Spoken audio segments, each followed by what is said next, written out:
তা মেয়ে তো দেখতে শুনতে বেশ ভালোই, আমার বেশ পছন্দ হয়েছে। তা মা, তুমি পড়াশোনা কতদূর করেছো? Graduation complete.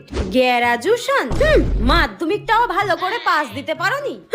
মানে তো কি? তা ঠিক আছে, আমাদের কোনো অসুবিধা নেই। যদিও আমাদের বাড়িতে সবাই শিক্ষিত মানুষ, তাতে কোনো অসুবিধা নেই। তুমি রান্না বান্না সব করতে পারো তো? হ্যাঁ পারি। তা মা, তোমার নাম কি শুনি?